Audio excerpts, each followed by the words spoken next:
If you are 2 to 3 months out from graduating nursing school, maybe even 6 months, you should be looking for a job. Really, not just looking, but applying as well. Welcome back to my channel where I talk about nursing, the military, natural hair stuff, really a whole lot of everything. I know it's a little bit chaotic, but if you stay and you watch, thank you very much, because I definitely do be rambling sometimes. But anyway, let's get into the video. Your professors are going to be like, there's a really big nursing shortage, they really need you, they really need you. I swear there's no nursing shortage. Y'all, the job market right now is terrible. I kid you not, I graduated nursing school, LVN school in August. I graduated LVN school in August. I passed my NCLEX in September. It's now January and I still haven't landed a job. Well, let me rephrase that. I had a job that I worked for like 5 days, but I quit because it wasn't a good match for me. But since then, this was November, this was like around Thanksgiving. Since then, I have not had any luck finding jobs. They're either like, I make it to the interview portion, I don't go past that, or for instance, I apply and I don't hear anything back. You also have to be really aggressive. You have to call these places, show up, just show that you really want the job, because my class was 2 months, no, we were 1 month from graduating, probably less than that. And my professor asked us to raise our hands if we had found a job or if we interviewed. And only one person raised their hand. And at the time, I was like, well, what's the problem with that? Because, you know, we haven't passed our NCLEX and this, and that. I'm thinking, like, nobody is going to, like, hire us if we haven't passed our NCLEX. He was like, well, you guys should be applying anyway. Because some people might let you work until you pass your NCLEX, or just pass the NCLEX and then you'll get brought on or whatever. Cool. At the time, I was so focused on passing like exit exams and stuff like that. I'm like, I don't really have time to be interviewing and doing this and that. Now I wish I had made the time, because it is so hard to find a nursing job, at least as an LVN. You get on Indeed, you'll be scrolling for hours and days. But yeah, you should honestly just be looking for a job way ahead of time, especially residencies. Residencies, I think, yeah, like some residencies start once or twice a year. Definitely look into those. There are some stipulations that come with that, but I definitely think you should start looking ahead of time. I literally just left the interview just now. I'm hoping I get the job. Let's cross our fingers on that. But I kind of just wish I looked ahead of time, because I probably would have been starting as soon as I passed my NCLEX, which is very quick.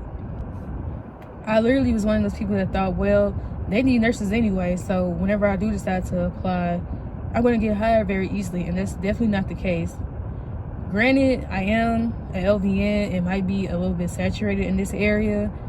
That still doesn't excuse the fact that the people that I do apply to, I don't hear anything back, or the process is very long. So if you have a job while you're in nursing school, maybe keep that job until you get your nursing job, because it takes a very long time. When I took my first job as an LVN, I literally probably worked there for 5 days. I saw how much they paid and I was like, oh, I don't even care where I work anymore. I just want to get in the field, learn, get to the bag, and take care of patients.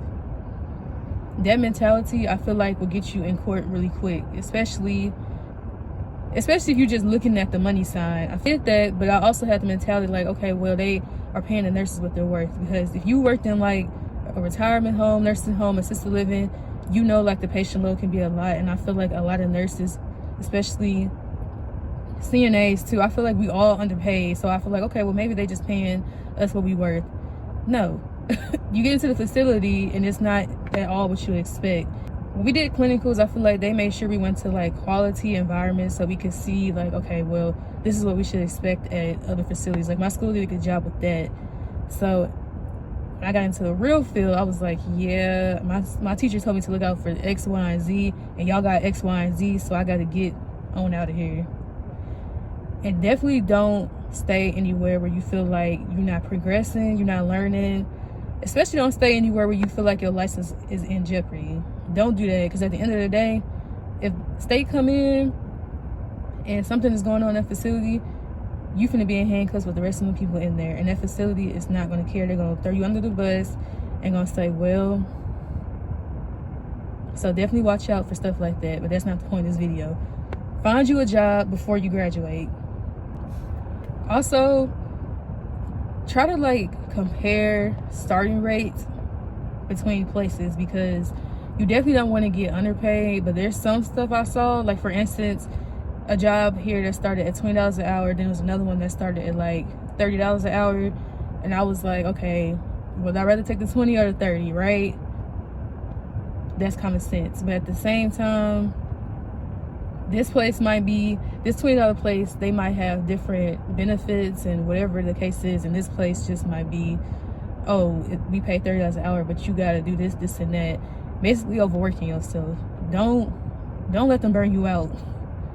Definitely don't do that, because I feel like burnout equates to you not liking nursing, and I feel like with that, it's just finding the right facility for you. I've seen a whole lot of nurses, especially on TikTok, say stuff like, well, I quit this job because it was weighing on my mental load. And I'm always like, yes, because I'm one for mental health. I don't want to stay anywhere where I don't like it. I'm not progressing. It's making me hate what I went to school for. You know, all kinds of things. It's just weighing on your mental load. Like, you don't want to come home every day hating your life. At the end of the day, if you're being burnt out, are you going to be able to efficient? I can't even talk. At the end of the day, if the facility that you work at is burning you out quickly, are you going to be able to take care of patients the way you need to? Probably not. So please don't stay anywhere where you feel like you're constantly being burned out, you don't like it, they're not even paying you enough. Just don't do it. But I'm excited to see if I get hired at this facility that I interviewed at today, how it's going to be. They say it's going to be very fast paced. It's a rehabilitation facility with assisted living. I feel like you don't learn stuff unless it happens to you. And I feel like by me doing all this yapping, I can help somebody else. Especially if you're coming out the military, I feel like it's so much different. You think, oh, well, I have veteran on my application, they should be hiring me quickly. No, that's not how that works. Out here, I mean, certain people, they do care if you're military affiliated, but other people, they're going to look at it on your application and say, oh, cool, and then just keep it moving. I literally I have an associate's degree in criminal justice, and people, when I interview for nursing jobs, they're like, well, why are you leaving the criminal justice field? Why do you want to be a nurse? And it's like, how do I explain? I've wanted to be a nurse since I was like 5 years old, but then I joined the military at 21. I was security forces, which is not, I would say it's completely opposite of what I'm doing now, but you do some medical stuff in security forces, like you do combat casualty care, first aid, CPR, all that other stuff you can do, but it's not completely patient care. Obviously, security, you know, you get my drift. But yeah, it's definitely not the case. So if you are military and you're doing something completely opposite of nursing, just keep in mind you can do stuff like CNA, PCT, phlebotomy. It's all kinds of stuff that you can do in the medical field that can get you like eyes on what they do in nursing. You might not be directly involved in the nursing care, but you can still see stuff that's going on and get your experience that way. Fine tune your resume, or find somebody to like look over your resume to make sure that it's good as well. Like, we had a whole class dedicated to like getting ready to like interview for jobs. They helped us build a resume, just gave us a whole bunch of tips. I definitely think you should take that class seriously if you have it. If you don't, just find some resources on the internet or somebody that you know to help you with your resume, because that definitely is the key. I literally had to change my resume from the one that I made in school to a different one, which I like it more now. But I think you should definitely pay attention to your resume and tailor it to exactly what you're applying to. That helps a whole lot. Like, people, when they say, like, when people look at resumes for like 10 seconds or whatever the seconds are, and then they click off, that's true. I would put keywords on there that match up with the job you're applying to, so they like stop and look at your resume for longer than the little 2 seconds that they do. I probably have like 5 to 6 different resumes for different places that I want to work. Please make sure you dress appropriately. Like, I have on like a suit jacket and like this. I literally got this from Macy's, backstage Macy's, or no, I got this from Ross, I think, or TJ Maxx. Anyway, one of those places. I got this from Nordstrom Rack for like $20-something. The pants I got as well, they're not matching, but they're black. And then get you some quality shoes. Get you some shoes like these. I mean, they might not be red bottoms, but I got them from backstage Macy's. They were literally $24, normally $50, so that's definitely a steal.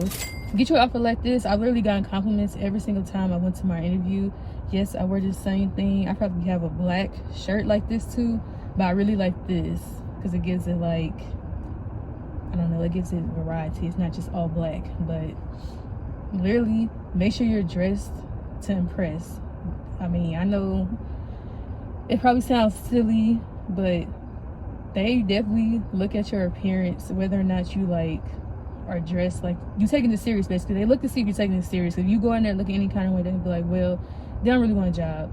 So just make sure like your hair and your hair don't have to be pulled back, but make sure it's not like all over the place. It's clean. Your face maybe not doing too much. I don't really have makeup on. I did my eyebrows and I have mascara on. Just make sure you're not going in there looking crazy, basically. I've literally seen people go in their scrubs, and I'm like, okay, that seems like something that you could do, but I feel like I'm not nurse enough to go in my scrubs yet. Like, I don't have that experience to be like, let me just show up in my scrubs. They need me anyway. If you need help finding clothes like this, or you need to know like where to go to find it like cheap, because not everybody wants to spend $100-something on a suit. I mean, I ain't got $100 to spend on no suit. But if you're a new grad, especially at LVN, and you need help like figuring out where to apply, how to apply, any type of like tips as far as finding a job, you can always reach out to me. I don't mind helping people, because like I said, I like to help people learn through my mistakes so they don't make the same mistakes as I did, especially if you come out the military. Because let's be honest, the transition is hard. It could be straight up trash sometimes. On the other hand, if you're not military, you can still come through. You can come in my DMs. I don't know if YouTube even has DMs, because I'm still new to this. I'm not really new, but I'm back to YouTube. But yeah, if you're not military, I don't care. You can still come to me and ask me anything. But if you watched all the way through, thank you. Thank you for watching my video. I can't do my 2-hand wave because I'm holding my phone up. Ghetto. Bye-bye.